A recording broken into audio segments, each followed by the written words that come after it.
3. You're listening to the Beans and Dice podcast, a podcast about how we game. Dang, Skippy. Welcome to the Beans and Dice podcast. Thursday night. It's Thanksgiving special episode for you. I'm Carlos. I'm Rob. I'm Dan Rockatansky. And I'm Wayne. And we are a podcast about how we game on Thursday nights. It's normally about how you game, but we are not live tonight. This is not a live show. Pre-recorded. We're coming to you from the past. Yes. This is cheating a little bit. Yeah. Giving you a little something to listen to. My contract specifically said live only. Live only live. And green M&Ms. And it said you would get paid, too. How's that working out? Not so I'm much. waiting. Wait for that check on the mail. You keep on waiting, Dan. Mm-hmm. To your future selves, the Cowboys and Giants game is going to be horrible. You're already for the future. You're already okay, Marty McFly. We're going to be talking to you tonight. We're going to go into the future, the post-apocalyptic future. Yeah. Tonight we're going to talk to you a little bit about Thunder Road Vendetta. We'll give you the beans on that. I've got a copy of the expansion for Radlands that I want to share a little bit about. Then we'll end off with some news topics. Hopefully give you all something to listen to and enjoy while you're eating your turkeys tonight. Yeah, or post-turkey digestion hour. You can sit and just kind of hit play, listen to us for about an hour, just rambling on about junk, like we always do. Take a nap while you listen to us. Yeah, there you go. Then you can listen to it 3 or 4 times. You can go back and listen to the parts you didn't catch, and we'll appreciate that. All the listens, yeah. We don't mind. And tonight, with our Thunder Road Vendetta, I'm going to give you the BGG stats. We're going to give you the beans, right? The beans are BEANS, the basics, the enjoyment, the aesthetics, the negatives, and the summary. Part of the basics for Thunder Road Vendetta, it is a game from 2023. It plays 2 to 4 players without the expansions. We're going to focus our conversation to start with on the retail version of the game. We're going retail here. As of the writing of this, it is ranked 431 on the BGG with an 8.0 rating, and it's number 20 currently on the hotness list. Oh, all right. So it's on the hotness list right now, and I think that has a lot to do with the dropping of the new expansion. Must be. The Carnival Carnage? Something Carnival. Carnival Carnage or Carnage of Carnivals. Yeah, or something like that. It's dropped Chaos Carnival or Chaos Carnage. It dropped recently, so I think people are like me getting back into this game, waiting for their expansion to come. This is a re-release, a redoing of the 1986 classic game of Thunder Road, and so for y'all looking at the time scale here, 1986. I consider that pre-Malone. Oh, yeah? Some of y'all weren't alive probably in 1986. Right, because Post Malone was born in 1995. Pre-Malone? So this is pre-Malone. This Wow. game came out. And the description is to grab your cars, roll your dice, race your cars, shoot your guns, and try not to get wrecked in this game with random hazard tokens, damage tokens and effects, dice, lots of dice, attack copters. It's a fun game. I'm super excited to talk about this one and get more plays of it. Most importantly, this game, Rob, believe it or not, award winner, 2024 American Tabletop Strategy Game of the Year. Strategy Game of the Year? Strategy Game of the Year. Kidding me? All right. That's this year's 2024. We'll get into that. Yeah, that's something we need to talk about after that. That's For sure. Yeah. So give us a little intro, Dan, on how the game plays. Give us the basics on how we play this game. All right. So give me a shot of the board up there. It's basically Mad Max, the board game. The game is total chaos, but that's the appeal of it. It's not a bug. It's a feature. Like Carlos said, you start with a team of cars. You get 3 cars: a small, a medium, a large, and a helicopter on your team. At the beginning of the round, everyone's going to roll their dice, and then the numbers that you roll on your 4 dice, like you did, they stay the same for the whole round, and you're going to be using those dice to move your vehicles and do other things throughout the game. On your turn, you're going to take one of those dice and you're going to assign it to one of your player boards as the movement for that vehicle. If you put it on small, you're moving the small vehicle, however many spaces that number is. So you place your dice. And if you can see where Carlos's hands are, there's 4 dice, and you only have 3 cards. Well, that's because one time during the round, you're allowed to take that extra die and put it on your dashboard to do additional powers like airstrikes, nitro, drift, and repair your damaged vehicles. So you're going to put your die on your car, and you're going to put your additional die out if you want to at that time. Then you're going to move the vehicle, however many spaces it says, and you're going to have to move it the entire amount that you mark down, unless you run into something, then that'll stop your movement, but we'll get into that later. After you move the vehicle, you're allowed to shoot, except in the first round because they want people to get on the board, but you're going to shoot in front of you at another vehicle. There you go. And when you shoot, you're going to roll that die, the shooting die. You have to roll what the size of the vehicle is you're shooting at. If you're shooting at a medium vehicle, you have to roll the die and get the medium result or the any result on that die. And the die is made so that larger vehicles are going to hit more often. On the dice, one side says medium small, one side says medium. 3 of the sides say large, and one side is any. So if you're shooting at a big vehicle, you got a 4 out of 6 chance of hitting. If you're shooting at a small vehicle, 2 out of 6. If you shoot and you hit the car that you're shooting at, the owner of that car is going to draw a damage tile, flip it over, and resolve it. And those can have all kinds of crazy results on them too. It just be like a simple dent, shrapnel shoot off your car and maybe hit something else. Your car skids out of control. You blast off in the air and land somewhere else. Just ridiculous chaos. Now, let's jump back. I was talking about movement. You run into something. You slam into another car. The first thing you're going to do is you're going to put your car on top of the car that you ran into. And when they made the game, the small, medium, and large cars will stack on top of each other and stay there. It was well made. After you put your car on top of the one you hit, you're going to roll the dice. You're going to roll a movement die or direction die. Sorry, it's going to be a direction die and the slam die, which is the red one with the cars on it. Yep. On that red one, once you roll it, it's going to tell you if the top car or the bottom car is going to move. And the top car is on there 4 times, other way around. Bottom car is on there 4 times, top car is on there twice. So there's more likely that the person you hit is going to be the one moving. And then the direction die will tell you what direction that vehicle that is going to move gets bumped into. And then the only way to mitigate a bad result is if the larger vehicle in the crash, either the one on top or the bottom, whatever the larger vehicle is, the owner of that vehicle can have you re-roll both dice again. And whatever the result is, you have to stick with it at that point. This is going to go back and forth over several rounds. As the cars are racing down the track, you can see there that it starts off with 3 sections of road. If a car goes off the end section and the finish line is not out yet, you're just going to add another section to the road and then take the section in the rear away. Anything left in the rear, gone, out of the game. So this is going to keep going. Players are going to keep moving down. And the only way the game ends, and then we'll take this example, which is 3 or more players. Once one player is eliminated completely, and that means all their cars have been destroyed or they're all inoperable. Once one player has been eliminated, then the last tile on the board gets the finish line attached to it, and that is your finish line. First person to cross that line is going to be the winner. And the only other thing would be if everybody but one player was eliminated from the game, then that person would win without having to cross the line. The only change to that is with 2 players, you're going to play basically the same, except if somebody's eliminated, then the game's over and that other person wins anyway. But the finish line comes out in a 2-player game. Either, now I'm trying to remember. I think it's 5 tiles. Yes, that's it. It's just straight up 5 tiles. That's all you get. Yep. If the 5th tile comes out and someone hasn't been eliminated, that'll become the finish line. Thank you for that.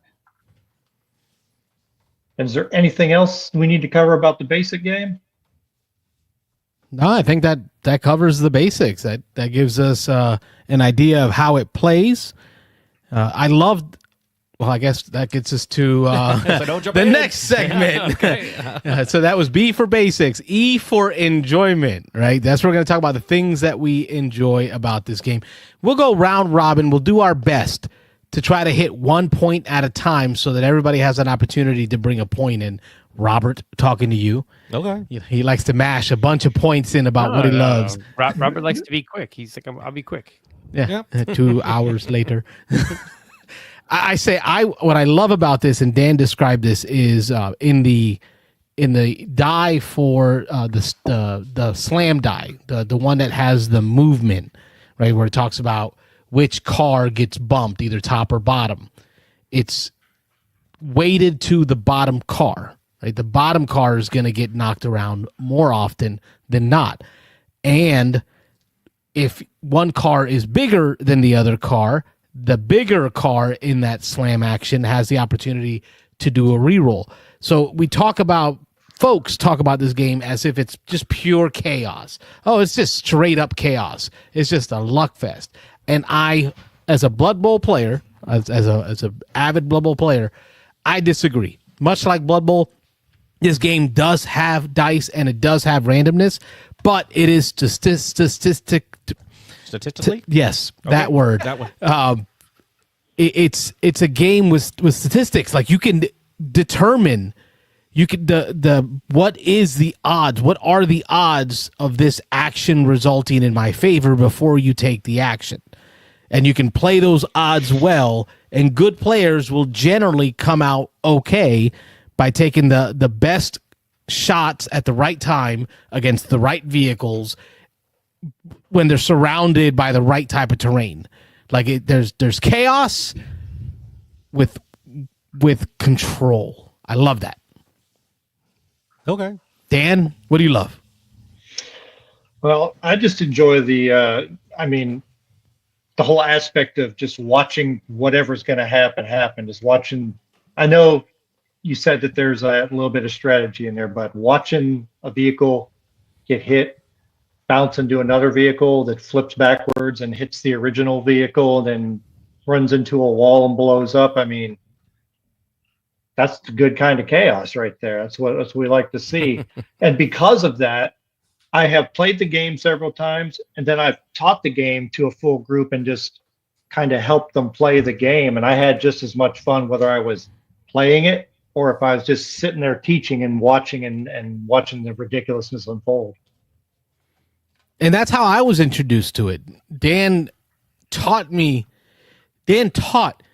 believe, in 2 games minimum that I played in the first time I ever played this game. He didn't even play. He was just there helping out, keeping kind of a taskmaster, dungeon master style, making sure the turns were going and answering questions and having a blast with us. Oh, yeah, I really like that. I mean, sometimes I enjoy doing that with games more than I do playing them. Yeah, for sure. Sometimes. Yep. What do you enjoy about Thunder Road Vendetta, Rob?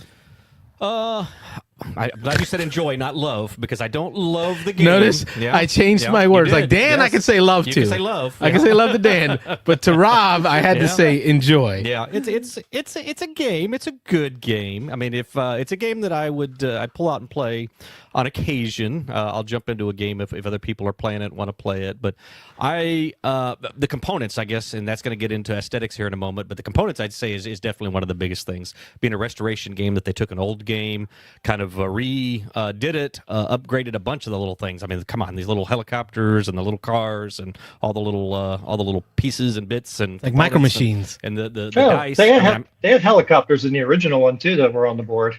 Yeah.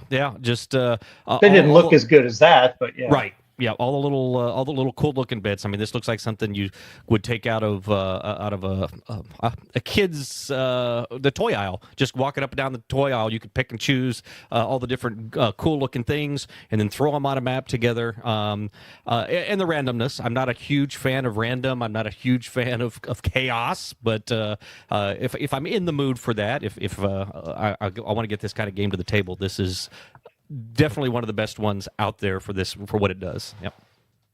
Wayne, any enjoyments? Yeah, I think opposite of you, Carlos. You talked about there could be strategy here because you do the statistics and figure out the die roll and no, Yeah. Don't do that. No. Don't do that. no, Not if you're playing this game. no. I save that kind of stuff for my Euro gaming. This one it's chaos. It's if I went into this game with that mentality of figuring out the die rolls and the statistics and what's in the best interest, like what's the best chance of me, I would hate this game, right? Because it's not that there's not enough there to warrant that level of thinking. I'm going to go have fun, play Mad Max the board game, just go crazy, flip cars, push cars. Oh, my own car went into a chasm. That's fine. I got a couple more, just craziness. And that the sort of not thinking about the game, not over analyzing the game, just enjoy the moment you're in. It's just, it does make it a little group dependent, in that you have to have people like that. Cause if I'm sitting there and I'm the one person that wants the chaos and everyone else is like Carlos with the little Blood Bowl slide rule, what's the percentage chance of that? Not gonna be a fun experience. Right. And I've had that experience with this game. And then I've had another experience where I just sat down and was like, I'm going to go crazy. And it was the best experience. So my enjoyment is I don't have to overthink things. I can immerse myself in the idea that I'm playing Mad Max board game, this crazy, chase scene, everyone just, cars blowing up everywhere you can think. That's the enjoyment of this game.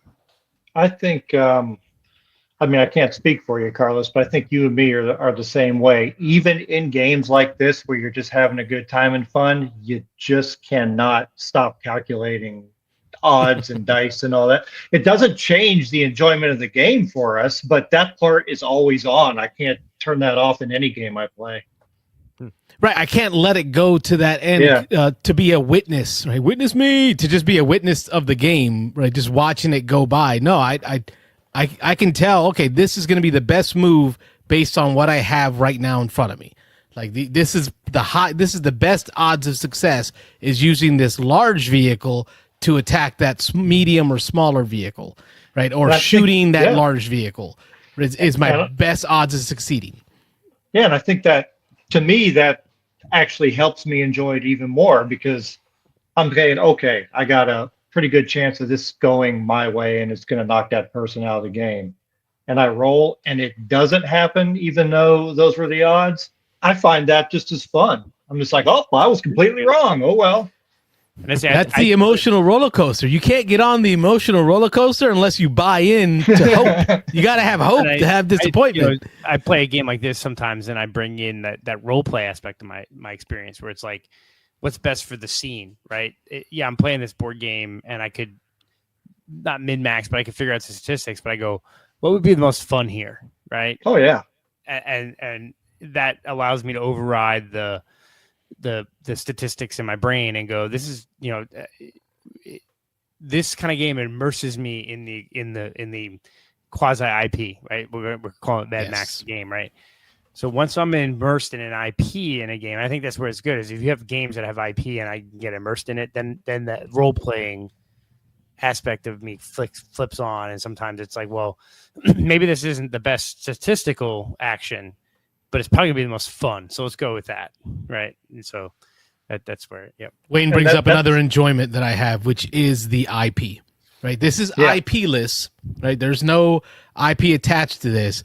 Well, we know. I'm sorry, not officially, but this is Mad Max. Okay, for sure, and in preparation for tonight's show, right, and I'm watching Furiosa, right, for the first time last night, and I'm just like, oh, I cannot wait to get Thunder Road Vendetta to the table. Wifey's never watched any of this post-apocalyptic style movies, never seen a Mad Max, but she sat there with me while I watched it all, so she kind of caught some of it in between reading her Kindle, and I'm like, this is perfect, so she can kind of see what's in my mind when we play this, like on Thanksgiving, right? Like when we get this to the table as a family, she can see what I'm getting at. But that background information, being able to go watch the Mel Gibson versions, to be able to go and watch the new ones with what's his name from Venom, Tom Hardy, is it? Yeah, Tom Hardy. Yeah. It's okay. Yeah. So the newer version, all that just gets the juices flowing, the gasoline burning, right, to get this game to the table. So the IP is another piece that I enjoy, even though it's not there Yeah. Not officially. Yeah, officially. Any other enjoyments, fellas? Let's keep talking enjoyments. That's it for me. I'll second Rob's. I'll second Rob's for components, and we'll go into that in the next segment when we talk about aesthetics. Yep. The components are definitely a plus, and we'll explain what they are here in a moment. I think that's it. I think we covered everything that really is what the game is about. There's not a lot more to enjoy than the IP-less IP and just experiencing the fun of the game. I mean, You know, then we're getting- but the table presence of this game is great. It's not as big as you think either. It doesn't take That's up my point, Dan. too much table. You said what I was headed to, which is this is not a table hog. No. The game feels so much larger than what it takes up on the board, and that has everything to do with that conveyor belt style mechanism where as you cross into the next tile, you remove the back tile, slide everything over, add a new tile to the front. So the game feels much larger, like you experience a much longer road than what's on the table. But when you look at this game, Rob, we could fit this on a 3x3 table, right, and get 4 players here. That's not like most of today's games where if you don't have a 4x6 table, right, you can't get most of these games on a board because they've got the main board and then you got the side board and then every player's got a board. Like that's today's design style, is that overdoing it. This game does not do that. It fits on a normal person's table. That's a great plus. Those games that I ran at Dice Tower, 5-player games, we were just on one table. We didn't, and we still had room to set food and stuff down around it. So yeah, it's beautiful. Beautiful setup. All right, let's talk about aesthetics. Getting into that beautiful stuff. What does it come with? It comes with cardboard, large cardboard, like 8.5. Well, I would say like 11 by 10 size mat boards that are thicker cardboard. Right, they're not like FFG thick, but they're dense. And that's what's nice about them. It's not a flimsy cardboard. It's a dense, substantive cardstock that's not going to bend easily. The artwork is muted, as it should be for the post-apocalyptic world. It is not bright neon colors like Radlands, which I love. Don't get me wrong, Radlands is beautiful, but they went with the full, just like aesthetic of brightness. This tones it down, makes you kind of more immersed into that post-apocalyptic world. All the components are that same card stock to include like the damage tiles. Everything's easy to see.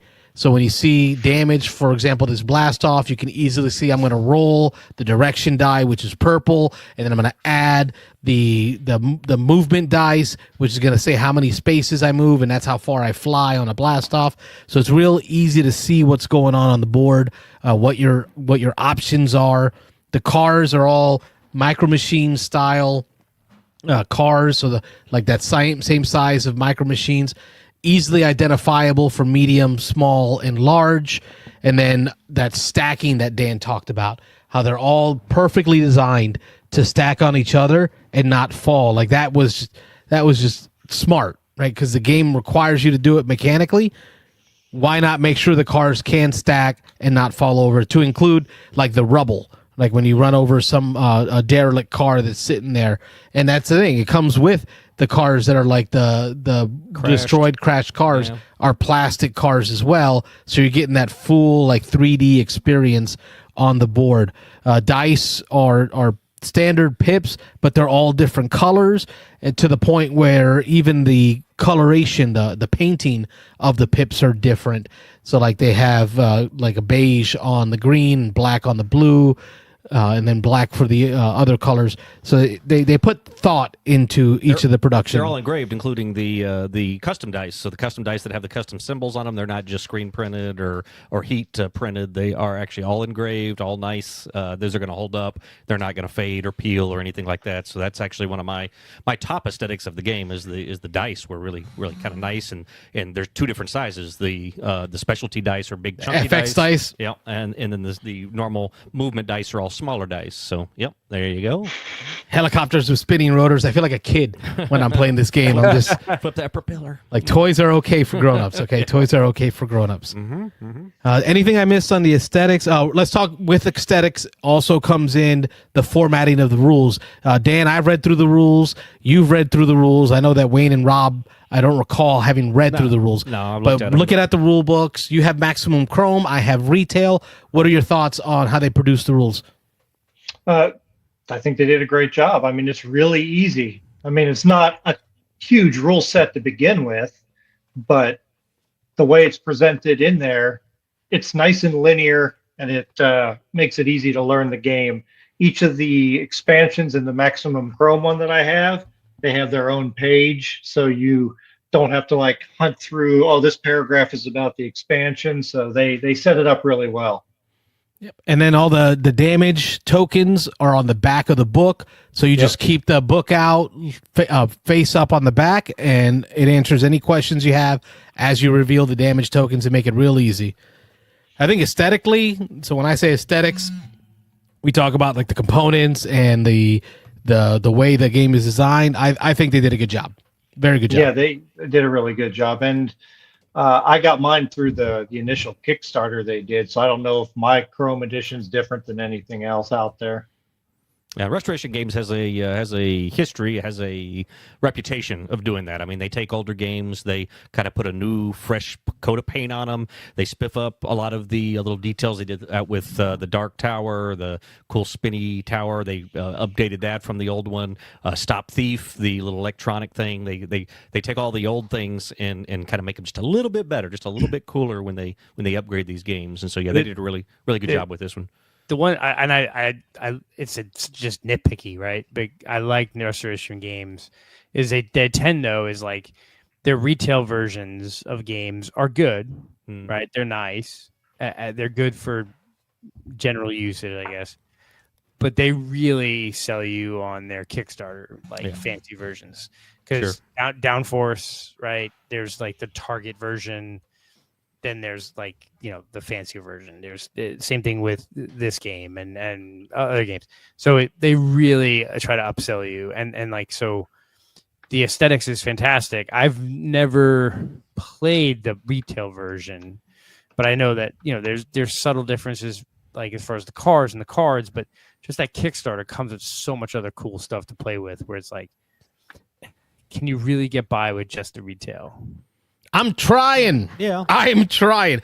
I won't lie to you because we'll get into the negatives here because that's one of the negatives is you buy the retail version and then you feel like you completely missed out. And then everything is sold out. There's so much other you stuff. can't get the expansions. You can't get the big rig. You can't get the 5 motorcycles. You can't get the special asymmetric player boards. It's a game, or you got to know better, right? I mean, I think they're certainly taking the approach that they're trying to make this accessible to people who aren't gamers, hardcore if you're gamers. a gamer, you got to go with the big Right. fancy version. If you're not a gamer, you can buy the Target version, basically. Right. So I think they're trying to appeal to a lot of audiences. I don't think they're trying to cheap out. I don't think they're trying to cheap out. It's just Yeah. we in the Discord we talked earlier about like Foundations of Rome versus what's the Metropolis Foundations whatever the new version. Like there's the $250 all-in Kickstarter for a game that doesn't have a heavy rule set similar to this, and then there's the retail version, which is acceptable. But is it acceptable to the hardcore gamer? Right. Yeah. But that price difference, that leap, Yeah. and we'll talk about Maximum Chrome here at the end after our summary of the retail. Dan will tell us a little more about the Maximum Chrome. But that, like, once you get into the retail, you're like, wow, I missed a lot. But that leap to that Maximum Chrome is a huge financial difference. Big financial difference to get it. But I think it's going to cost me that much to piece together all the expansions that Maximum Chrome had. Yep. So that is a negative for me. Is the fear of missing out is real on this one. It's too late. I already missed out. Wow. I'm Remind stuck me, with because retail. while you were talking about it, I pulled up the prices and stuff. So when we talk about that, remind me, and we'll talk about that too. Oh yeah, I've been looking at them. They're on my wish list. This is Before I forget, as we're kind of talking about starting to creep into that, Carnival of Chaos is the expansion. So I just want to make sure we set that straight there. yep. So, No, we're trying to get the name right. I ended up scooping that one up because I knew it would be gone. Like eventually it would be gone. You can't find it. I need to scoop it up quick before it's gone. Yep. So are we slipping to negatives now? Oh yeah, we're negatives. Oh no, we're gonna slip it in. We're all the way in. All right, I'll not just going just the tip. No, all right. So I'll just real quick here. Again, I'm not a huge fan. A player like me, a gamer like me, I have to be in the mood for this. So that's my big negative. Is that this is definitely not a game I would just pull out and play with any group. It's not a game that I would play, that I would recommend. Even in this type of game, there are other games that I would like better. So I really got to be in the non-Euro game mood. I got to be in the mood just to, all right, this for me is just going to kind of be a filler. It's just going to fill some time. You need a fourth player to kind of fill this out and make it more chaotic. Okay, I'm in. I'll play. I'll jump into the game. But it's as Wayne, I think Wayne hit it on the head earlier. As a Euro gamer, this doesn't offer enough choice. It doesn't offer enough control for me to feel like I'm really controlling what's going on. This also has player elimination. So we talked about it. The good thing is you're not going to sit around for a long time if you get eliminated, because once a couple people are eliminated, we bring up that finish line and everybody's racing to the finish. But it is a game that you could be eliminated for 30, 45 minutes possibly and have to sit and watch other people play or go get a taco or do something else while other people finish out their night. That's a negative? So, yeah, well, getting a taco is always good. But I was waiting. I was waiting for the negative in that. Right, All for the right. bad part of that. But so that's for me. It's got player elimination, which I never like. It's got a lot of again, Carlos is going to argue, but a lot of randomness compared to. I didn't argue. I agree with you. There's randomness. There's randomness, but statistically randomness. Okay, statistical randomness. But anyway, this is it's something I got to be in the mood for. Or again, if everybody wants to play it, I'll play it. But it's not the first game I'm going to jump to. So that's my 2 bits. Are you gentlemen any negatives over there? Yeah, my negative is just the difference between retail and all in, and it's a game that I would like to play. I like to play it probably more often, but I don't know if I would really enjoy playing just retail over and over again. I need all the added bits of all the expansions and just craziness, because I think this game shines when you go full on crazy, right? When and in order to do that, you need some of those expansions. So the negative is, the base game is a good game, kind of like Downforce is an okay game at base. And then when you add in expansions, it gets a little bit better. So, I think this is the kind of game that I enjoy, but if it's just a base vanilla game, I'd be like, I'm not really interested in playing it. When it's full on crazy, we got the 18 reeler and the cars and special weapons and more expansions, and the more chaos you add to the game, the more I enjoy it. So I think that the base game will get you interested. You'll play it once and go, oh, that's fun. All the other stuff really, but then there's the cost. That's where the negative is like, in order to get all that stuff, it's just couple $100, and it's like, is this game really worth a couple $100? Like Foundations Rome, I really like Foundations Rome. Or like, listen, if it was a couple $100, I'd own it. Yeah. If it was just a couple $100, I would have it all. Right. It's more than that. Even a couple $100, even if it was $200, too much. Right. It's a good game. It's not worth $200 of investment or more to make it what you want. So there's my negative. Just the price. Before Dan goes, real quick, I'm coming off of just something you said, and before I forget, Wayne, you talk about all the stuff, player count in this. People who have played, I've only played it at like max counts. I played it twice. Does this game scale at all for 2 players or 3 players? It scales for 2 based on the length of the road. Okay. It scales for your starting hazards on the first board. Some of the boards will tell you to fill number of hazards on the road based on player count. So as you can see, we filled in for 2 players, Rob, and there's a lot of red to try to block the road up. But as you have more players, you start to reduce the number of hazards to provide more open road, because other cars are going to fill in those gaps and be your obstacles instead of hazards. Okay, I just want to know about that, because I think I've only played it at 4 once and 5 once or something. So have you played it at lower count? I mean, is it as fun at a lower count? No. Okay. All right. So that's that could be a negative. So, but I hope I didn't steal your thunder, Dan. But yeah, yeah. I've only played it at 4 player. So Thunder, is that on purpose? Thunder Road, Thunder, stealing Thunder. Yeah, there you go. Yeah, unintentional pun. No, All right. no. Yeah, I was just going on. Yeah, and I agree. It's a better game at a higher player count.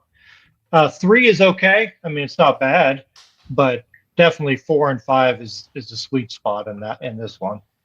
I was talking about you were talking about the price, so I jumped on, of course, eBay real quick to see what the Maximum Chrome was going for, and it looks like in the ones that actually sold, anywhere in the 225, 250 for one. Okay. Yeah, 199. I might be in. Over that 200 mark, it becomes harder to be like, okay, I'll get my money's worth. Yeah, I pulled up my original Kickstarter because I did this on the original Kickstarter where I got the Maximum Chrome, and I'm looking, and it was only like 470 people that picked that at the time of the Kickstarter. Now everybody wants it. Yep. And we paid 160 for it in the Kickstarter. Oh, nice. That's the right price. I think that's about the right price. Yeah, 250. That's high. I didn't know they were going for that much. Even 160 is almost like. Well, money. See, 160 unknown. Like, no, I don't think I didn't invest in it. But now, after having played it, I'm like totally 160. I'd throw my money at it. What are you getting for 160 that warrants that price? It's all the motorcycles. Okay, but that's just but I'm saying is, you have, and that's where I go back to. You have a ton of boards, cardboard boards. Okay, we'll go into Maximum Chrome. Well, let's park. You know what? Let me use a pun here. We're gonna park that one. Park that Park that thought. Because after we hit summary for retail, let's go through Maximum. Let's go through Maximum Chrome as soon as we hit summary. Let me end off the negatives with this. My negative is the variation in the game length. Even at a normal player count, like if you played it 4 players every time, all the time, there's still a huge variance in playtime. Right? In one game, somebody might get eliminated pretty quick and the game is over fast. Another game, it might take a long time to really eliminate that one player. So it can go anywhere from 45 minutes to a couple of hours. And that to me is a struggle because I like consistent playtimes because I know what I can plan for that evening. Right? Whereas the playtime here, there's a variance of folks. So be prepared to go 2 hours. However, be prepared to play other games because it might end in 45 minutes to an hour. And you can push the end of this game faster, though, too. You got to kill somebody. Everybody's got to work together to kill somebody. Yeah. All right, so that got us negatives. And then finally, in summary, for the retail version, in summary, buy, try, or deny. And if you want to give a rating, you can. That's up to you for the BGG rating. For me, I'm giving the retail a buy. Dan, I know you're pulling up prices and such. What is the current price on the retail version? What are you seeing out there? To me, I don't remember being horrible. $60 on Amazon. I mean, that to me is like below the standard board game today. Like most board games, I'm like $70, $80 is a nice big board game, right? Small box games in the $40 range. I think this is priced just right at $60. It's a buy. For me, it's definitely a try. It's you've gotta love the chaos. You've got to love the randomness. You got to enjoy, or maybe not love, but enjoy that and have a place for that. That you're going to play that game enough. So I would say definitely try it before you buy it. For me, Wayno. Try. If you're talking retail, or even Maximum Chrome, it's definitely a try because the retail may not have enough for you, so you want to try it to see if it's good enough. And then the Maximum Chrome is pricey, and it may be not worth the price. So in generally, it's definitely a try. Dan Rokotansky. I mean, I have the game already. I don't know if I played the game at somebody's house and the retail was the only version available to me, I wouldn't buy it. I'd like to go over their house and play it every now and then, but I like having the additional material to add in, the expansions and the different tiles. I think you need all that in the long run if you're going to get this to the table more often. All right. Well, Wayne, you wanted to talk about the expansion to this thing, Maximum Chrome. How are you feeling about the differences with the retail and the Maximum Chrome? Well, and that's my question. Is so like retail 60-ish, right? Maybe 50 or $60, and then the Maximum Chrome is 200. So you're talking about a $140 difference. What Mhm. exactly are you getting? Like, is the value there? Like, Are you getting 3 times more? Is the question, I guess, right? yeah, yeah. Are you getting 3 times more material, 3 times more player boards, 3 times more cars, 3 More times fun. Are the cars no longer plastic and they're metal? Like, you know what I'm saying? Like the production of it, right? So like the cars are the same. They're all plastic, molded plastic. So it's not like you're getting different sculpts or metal cars or all the cardboard is dual layered or like, you know what I'm saying? Like for that additional cost, is it worth it as far as the material improvements to the game? Not necessarily just the all the rules and added gameplay, right? Added gameplay has a certain value to it, but is the actual components worth that much more? I defer this one to Dan because Dan's answer on our summary was retail, not a buy, maximum Chrome. Dan was buying it. So that difference, Dan, what are your thoughts? I kind of agree with both sides of the argument. I could see how if you're not really into this, $160, which is what I paid at the time, or $200 now, I could see if you're not really into it, that's just way too much. That's the way I would feel about a game that I didn't really want to play that much. If somebody said, "Oh, I love this game, it's $200," and I didn't like it, I'm going to think, well, $200 is too much, but to them, maybe not. Materially, though, so let's talk materially between the expansions and retail, like the difference.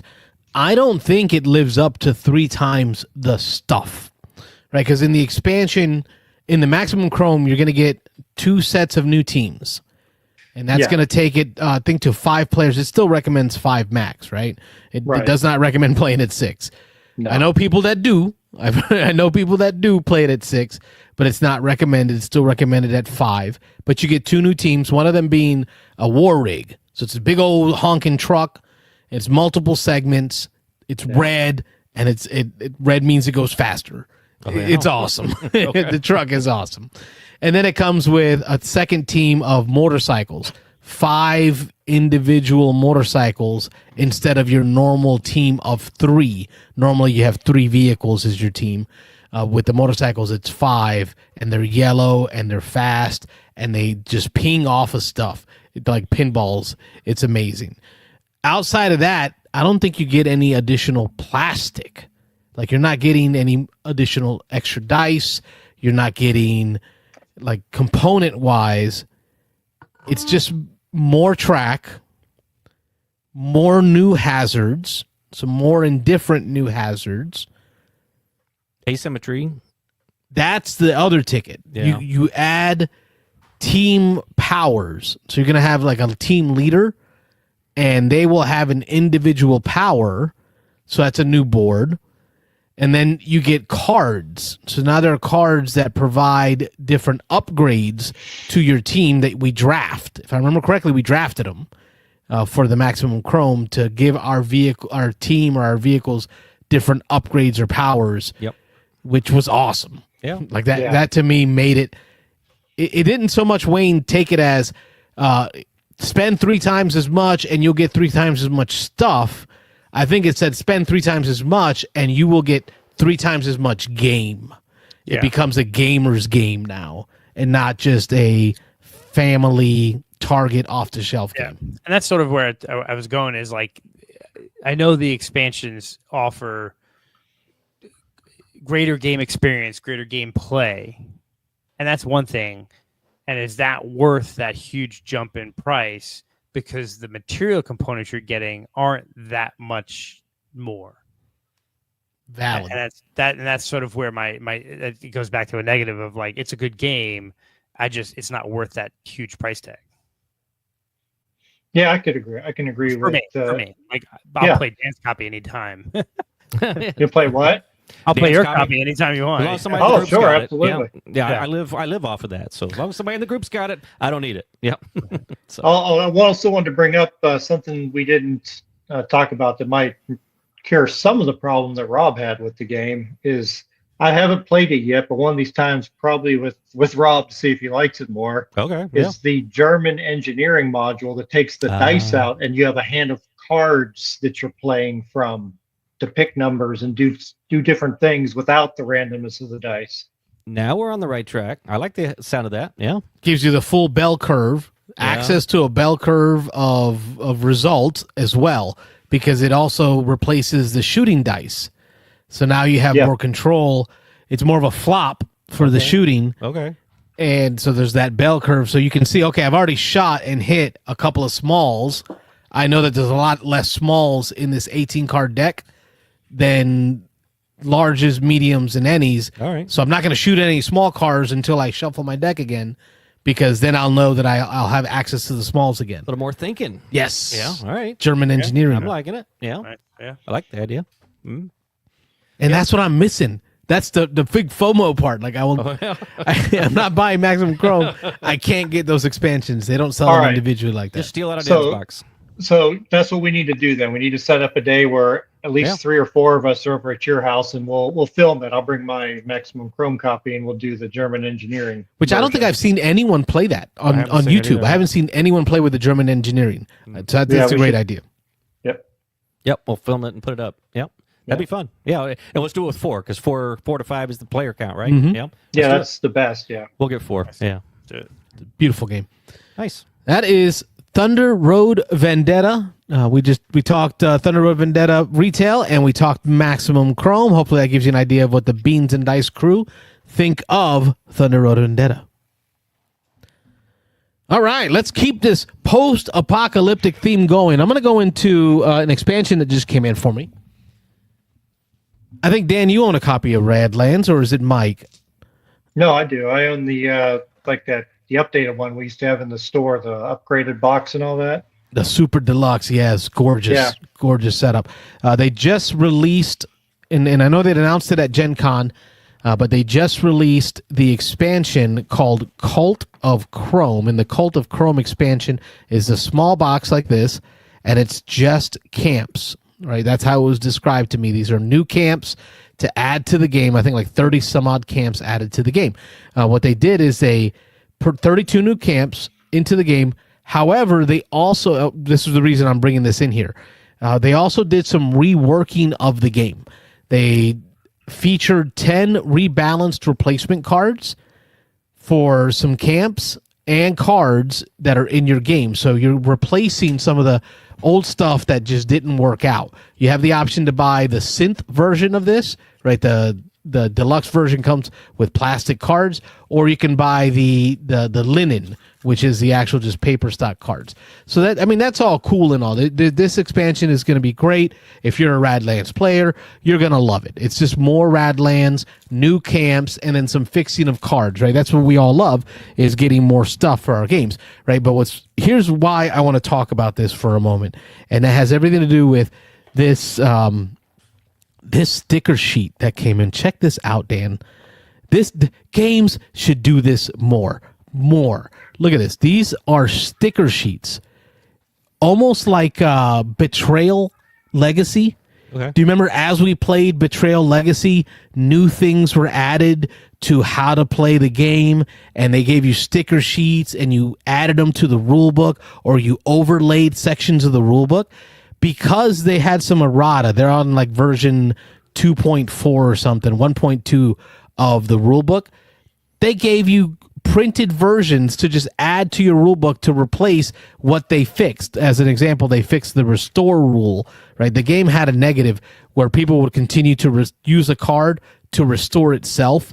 So like a camp would restore itself over and over again, and the games would drag out. Now you're no longer allowed to use a card's restore ability to restore that card. It has to be another card. So what they do, they gave you a restore sticker. It's a sticker. You take it, place it right over the rule in the rule book, cover it up. Now your rule book is up to date.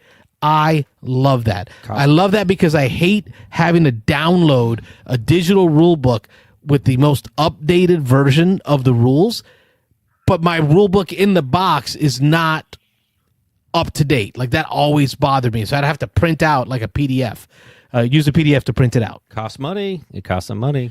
It does, but man, if more companies can do this as they come out with expansions, Yes, as that's they do what- errata, like this is huge. Yeah, that's what I was going to say. If not only, and yeah, Rob, you're right. It costs money, but not only does it fix the rule book, but it might make me want to buy an expansion even more. If I'm like, oh, I can update my Yeah. rule book and get an expansion at the same time, and I don't Yeah. have to either download a digital version or print out another paper version to stick in the box. Yeah, that's a big deal. I've had that. I've only seen, I think, 2 games that I've owned where they've done that.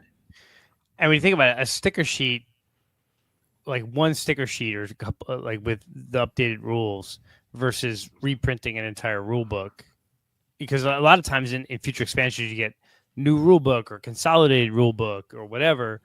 So when you think about cost, like how much is the cost of doing a whole new rule book versus just providing a sticker sheet or putting an errata sheet?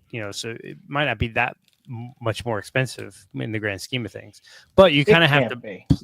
you kind of have to plan that out though, right? Because it has to be like the rules have to be coverable by stickers. So when you write your rule book originally, you kind of have to have like blurbs for rules so that when you have a sticker, it covers up just that rule. You can't have paragraphs. So it does take kind of a pre-planning, pre-thought process of like, I have to put everything in these little Batman like chat bubbles Yeah, that I can cover up. that I could sticker with cards. And then you're planning to have to fail to some extent. That's see what Wayne said is they had to plan to fail. Yeah, exactly. I mean, if you think you did it right and you had 50 million people read your rule book and it seemed right and, you didn't think you were going to have to fix the game because you play tested it 1,000 times, I don't know. Should you plan for that? I don't know. Yeah. Yes, you should always plan Really? for Plan to fail? what you didn't see coming. Yeah, I mean that's Okay. Somebody It broke also- the rule, broke the Yeah. game by using the rules in a different way. Okay. it's something that companies, I mean, you've read terrible rule books, not just the layout, but just how bad they are. It's something that companies, I think, should put more money into is somebody that can lay out, like a graphic designer, and somebody that knows how to write instructional manuals. They should Paul put a Grogan little bit more money into that. Paul Grogan would agree with you. Yeah. Yeah. You'd get him a lot more But, work. I mean, Yeah. even today, like, granted, 10,000 games come out every year, but let's take, forget the 10,000. Let's look at the top 200 games that come out every year. There are always these very popular games that come out that have just horrible rule books, horribly written, horribly laid out, horrible shape and size.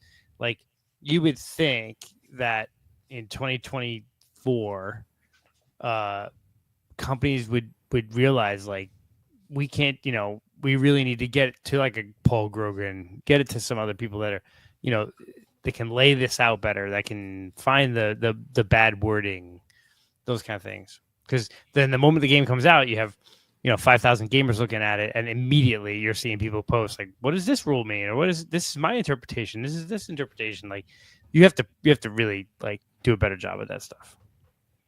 I mean, I think it's such a problem that I don't even notice if a rule book is bad anymore. I only notice that, oh wow, this is a good one. Yeah, it's true. Yeah. To the norm to not be great. Yeah. Yeah. No. And some of it, I think, is a lot of laziness. I don't need to do a really good job of rule book because I'll get someone like Rodney or 50 million other YouTubers to do a teach to play for free. Most of us probably, or most people. So you fall into that trap of, I don't need to really spend that much time on my rule book because people could just YouTube it or go to BGG and ask the question.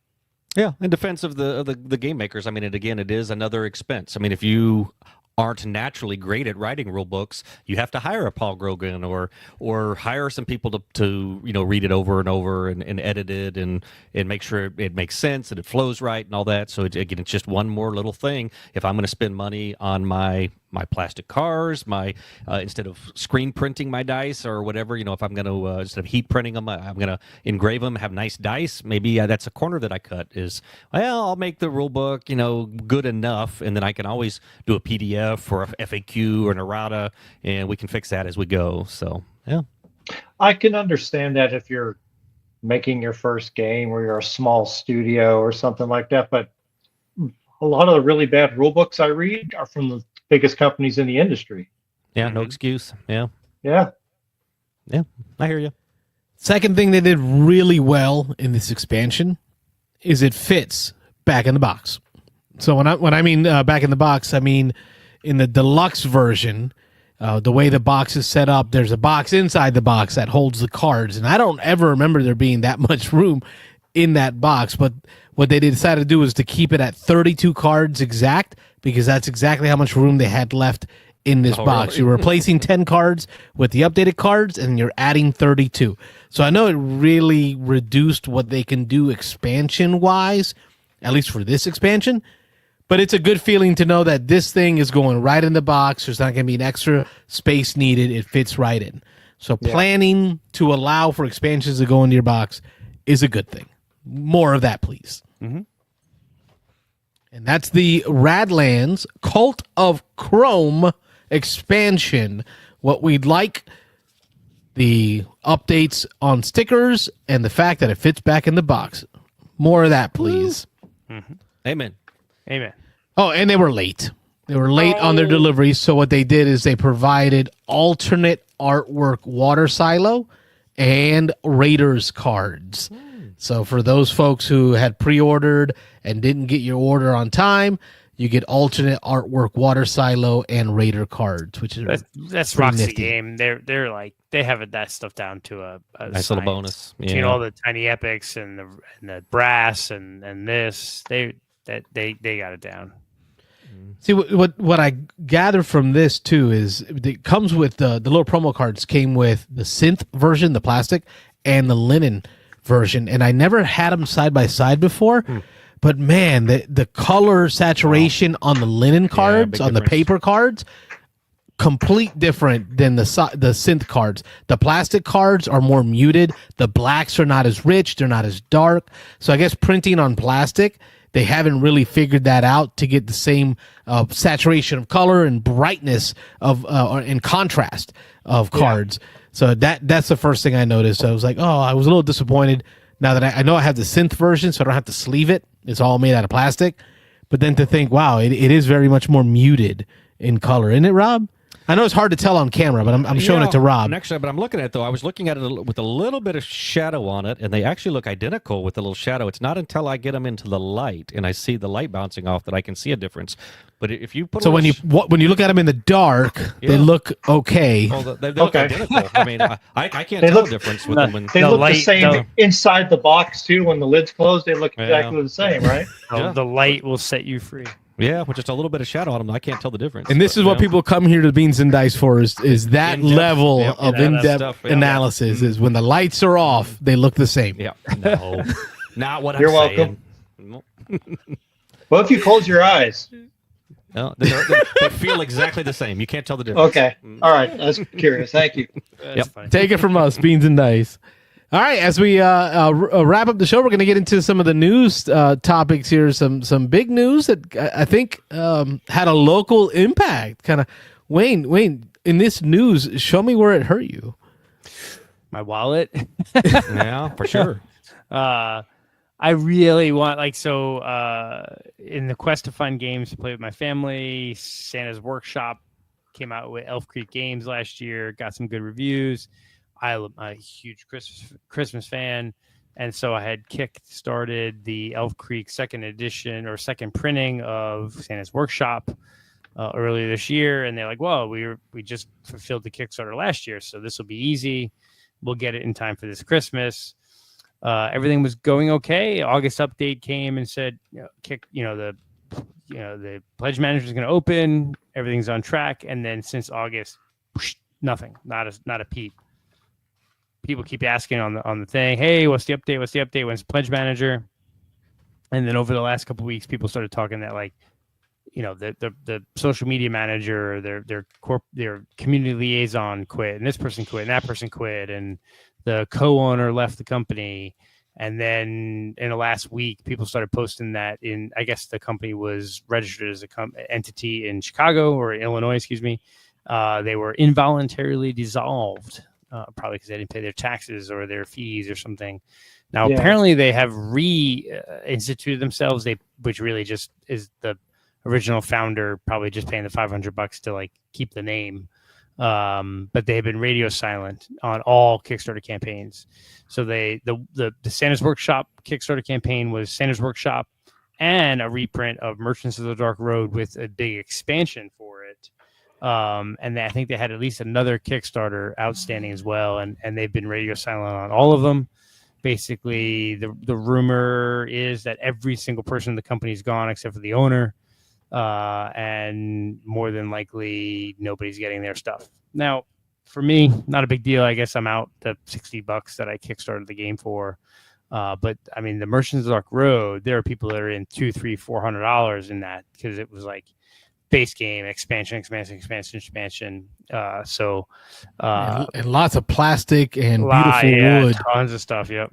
So they do Atlantis Rising, Honey Buzz, Merchant of the Dark Road, and this. So it's they're not a sort of fly by night company, but certainly I think they fell into the trap like Rob mentioned earlier, maybe even before we got on live, was that hey, let's Kickstarter something to pay for the current one that we underestimated the funding for and needing more money, and they kind of had that constant problem cycle. Yeah, and it my own fault. I just you hear Elf Creek Games, that they've had some success, so you think it's like a no brainer that'll kickstart that'll deliver no problem. Had I done more research and looked at previous campaigns and read comments, I might have been like, maybe I don't want to risk it. Maybe I'll just try to get in retail or try to get a used copy or something. But it does look like they're done. So unless some, angel investor or company comes in and buys them out and agrees to some sort of fulfillment for the Kickstarter people, this will be my second out of 80 or 90 Kickstarters that will not deliver, which sucks because I was really hoping to get this Santa's Workshop game prior to this Christmas to play. Because one, I love Christmas. Two, it had both a kind of lighter family version play and a more complex gamery play. So I was kind of hoping to have this game for this holiday season to play, but it doesn't look like it's going to happen. So yeah, that sucks. But yeah, and in the long run, like, hey, you have to go back. Kickstarter is you are crowdfunding. You're an investor in a company. You're an investor in a game, and it fails every now and then. So I've done 70, 80 Kickstarters, and I've got 2 out of that will not fulfill, assuming this one never fulfills, because it doesn't sound like it is.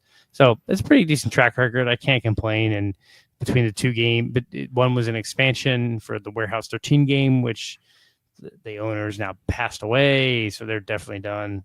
And this, it's under $100. I'm out of pocket. Grand scheme of things, that's nothing for most people. No, granted, for some people, but if $100 is too much for you to lose over a 6 or 7 year period of doing Kickstarters, then you shouldn't be doing Kickstarters to begin with. Yeah. Probably. But, yeah. The more you know. The more you know. Yeah. So, but it just sucks because and I think Dan brought up earlier that we may see more of this happen, as things get a little tight. So I'm just a little stunned at to who it happened to. Like, I don't know, like the titles from this company. I'm a little stunned to find out that this company went down that way. Like I expected these titles to provide for themselves. Like this isn't like a one-trick pony company, a company that is playing off of one IP or one game that they're just doing expansions to. So to me, I would not be surprised to hear of someone stepping in to buy the IP. Somebody's got to pick up some people of them. acquire companies that have this library of games. Honey Buzz will get picked up. I'm sure Atlantis Rising is got a huge following that'll get picked up. So I think all 4 of them eventually get, because the Santa's Workshop, the theme alone and the gameplay, I think they'll get picked up. But it's just who's going to do it. Yeah. So, but it's going to happen. What was the other big one that just went under? Out of Seattle, Sam Healy was working for him for Mythic. a while. Mythic Games, yeah. Yeah, but they've gone like on a roller coaster. We've been seeing this one coming for a couple of years now. But apparently Elf Creek Games has been similar in that they do a Kickstarter, they ran out of money, they do a new Kickstarter to raise money to pay for the previous Kickstarter, Yeah. And then last year's success of Santa's Workshop, everyone thought, well, that this is a new game, successful. Everything's been delivered. They're on a good track record. But Right. apparently that the train fell off the tracks pretty quickly. That's what I was going to say. I mean, you get a couple successful games out there that people know, and then people automatically throw their trust in it. But you don't know what's going on behind the scenes with some of these companies, and you don't know some of the abuses and things that are going on. So with Mythic, I mean, it's coming out that for a long time they did at least one whole Kickstarter knowing that it would never fulfill. And so now there's all kinds of ethics questions. Was it even ethical for them to do that? Because they intentionally knew they were doing it, and then they knew where they were just taking that money to pay off 2 Kickstarters ago in the hopes that they would strike huge gold again somewhere and make way more money than they thought they would, so that they could catch up on the next 2 Kickstarters that they were trying to fund. And it was a 1 in a million chance, but they pretty much knowingly did it. And the people are going to get away with it. I know we talked about, I don't want to get into, we're running out of time here. I don't want to get too deep, but this is for a whole show here that we could talk about this topic. But we had talked a few weeks ago about this, and we had said, well, nobody's ever going to buy from them again. Supposedly the owner of Mythic now has started a whole new company under his name, and his company's blowing up again. People don't know who he is. They don't know his record. They're not even looking into it. He's back on Kickstarter, and he's making $1 million games again. So it's I don't know. People are going to get away with this for a while until people really start looking into this stuff. Well, and you like I mentioned earlier, I fell into the trap. Elf Creek Games. I know merchants. I know Huzzy Buzz. I know Santa's Workshop delivered last year. There's no reason to believe that it won't fulfill this year. Had I gone to those previous campaigns and read the comments about lack of support, lack of communication, just all those sort of small red flags that I didn't even look into. And I'm not an idiot. Kind of play one on TV, but I fell into that trap by not doing a little more research. Because had I read the comments of previous campaigns, or had I done some Reddit searches, I would have easily found that Elf Creek Games is a name in the industry, but they've had issues. I might have thought twice about doing a Kickstarter and just found a copy in retail. Yeah, I think this is something you're just going to probably see all the time going forward. I don't think it really matters, because ethics violations or your ethics don't put you in jail. So as long as there's these loopholes that they can exploit, like, hey, I couldn't deliver, but I get to keep all the money because it said it's a Kickstarter that there's a chance that things go wrong. Yeah. Since they're still in the area of doing it legally, him opening up another company, running up some more stuff legally, he's clean. Yeah. He may be an asshole and not care and just do things that are, bad, but unless it's something that's going to take business licenses away or prison time or fines, who cares? I'll just keep doing it. Yeah. Yeah, and in the grand scheme, Dan's done hundreds of Kickstarters. I've done 100. Mike on the one Mike, he's done a bunch. The number that don't fulfill in board games is actually very small. Compared to my wife's a big video gamer. She's kickstarted a bunch of video games over the years. Their track record is 10 times worse. And I like any kind of tech things on Kickstarter. So it's we're a little spoiled in the insular world of board games on Kickstarter, because the vast majority of board game Kickstarters that fund deliver. Yeah. Maybe a year late, maybe crazy late, maybe we have to provide a little bit more money here and there, but the overwhelming majority deliver. So when you get burned on one, it's it's a little bit of a shock, right? And you think it's, the sky is falling. But in the world of crowdfunding, board games are still a pretty decent investment. It's just, I think I've learned, the last one, the Warehouse 13, the original Kickstarter didn't go so well. Then even though I had that feeling in my gut, this is not a good investment. It was so $30. Let's go for the expansion, and it failed. And then this Elf Creek one, I think in the future when I do Kickstarters, I'm going to look at previous campaigns and read more comments a little bit more before I just go ahead and back, because then you can look for those red flags. Yeah. Yeah, Yeah. I think we've come to. We can say all day it's a risk. You're an investor. We could say that all day, but I really do feel the major majority of us feel that Kickstarter is a pre-order system. Yeah, because some companies treat it like it. Yeah. Yeah, for sure. I definitely do. Mm-hmm. Sucks, Wayne. Sucks to Yeah. hear that. It's not a big deal. Yeah. I mean, it's a good game. It'll get like Vassal Rule. It'll get reprinted. Maybe I'll have it by next Christmas. Fingers crossed. Yeah. All right, folks. Well, that gets us to a little Thanksgiving special for y'all. A little conversation, a little Thunder Road. Hope you guys are enjoying your Thanksgiving with your family. From my family to yours, we wish you the best. We will be here live next week, Thursday nights from 9 to 11. We take your phone calls, hoping to hear from you on, how your Black Friday shopping went gaming-wise, what your holiday wish list looks like for games. Dan's on the outgoing of games more than inbound games, but yeah. I'm not on that train. I have a list. Still coming in. So we will begin talking about your holiday wish list for games, and hopefully hear from you live on the phones, as well as voicemails and email. You can find us on our Discord. Beans and Dice is on Discord. You can chat there. You can email me at beansanddice@gmail.com. If you want us to look at your shelf, look at your list of top 10 lists that you have, or your top 20 board, you can email it to us and we'll be glad to look at it. It's been another great week, gentlemen. Thank you for joining me. Always. I'm Carlos. I'm Rob. Dan Rokotansky. And Wayne.